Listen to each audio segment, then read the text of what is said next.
There's a historic narrative around women protecting themselves. Women are asked to cover up, not be out alone at night, not talk to strangers on the internet. The onus is on women. I would like the Labour Party to help change this narrative and put the onus onto the abusers, not the abused. 2 Women a Week conference are murdered by domestic violence.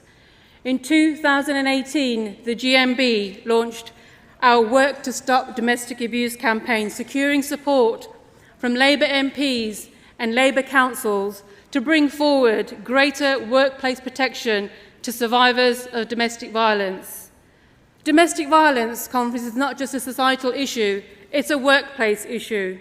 Those who experience domestic violence are often subjected to disciplinary action or job losses, often through no fault of their own. Members have lost their jobs due to violence they've experienced. Survivors need to be believed and not disadvantaged if they choose to disclose. In my day job, I'm a train driver based in Plymouth. Every day on my way to work, I pass through Keyham. I see the balloons, the flowers and the teddies, laid in tribute by a grieving community to 5 innocent victims killed last month while going about their daily lives. All needlessly killed without warning by a murderer who fueled his hatred of women with his own online videos, socialising virtually in an echo chamber of similar views, spurred on by the incel culture, which until this sad day was probably not taken seriously as a problem. Misogyny should be unacceptable. Spreading online hate should be unacceptable, and violence should have no place in our society. Full stop.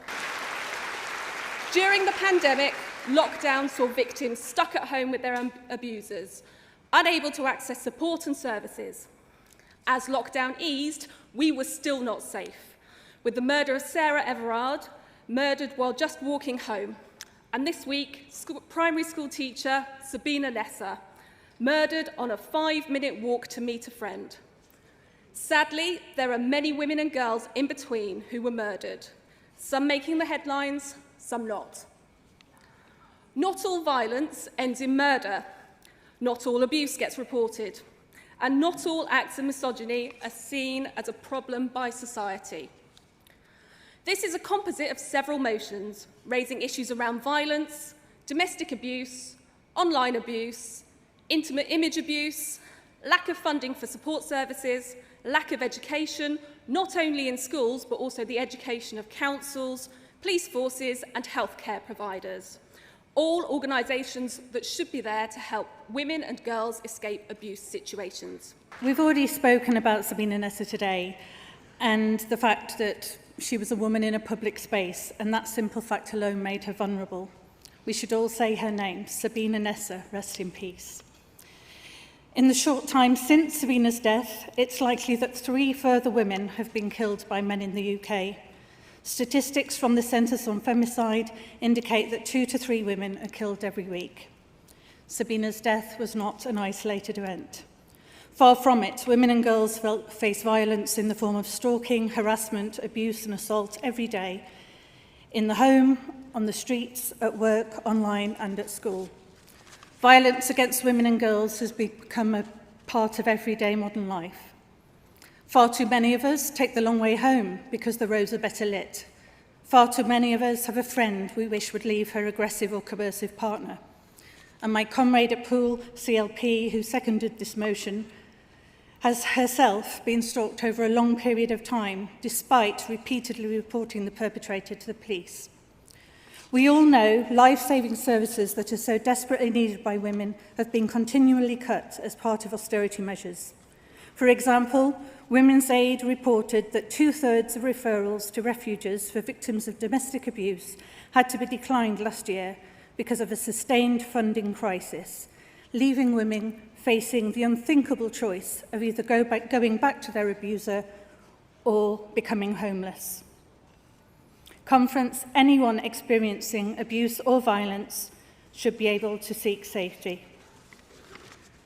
Only a few months ago, the government voted against introducing a national stalking and domestic abuse register, where serial offenders would be automatically registered and monitored to prevent stalking and domestic abuse from escalating into femicide. This was despite the fact that 52% of the perpetrators of femicide in 2018 had previous histories of violence against women. I'd just like to finish with a local story. A young girl called Shana Grice, who lived 4 miles away from here, from this hotel over in Portslade. In July 2016, she reported her ex-boyfriend for stalking multiple times. At one point, she was fined, unbelievably, for wasting police time. The police did not prioritise her case, despite the fact that her stalker had been the subject of similar complaints from 13 other women, despite the fact that he had previously been arrested for grooming a 14-year-old girl. Shana Grice was violently murdered in her own room by her stalker on the 25th of August 2016. She was 19 years old. It has to stop.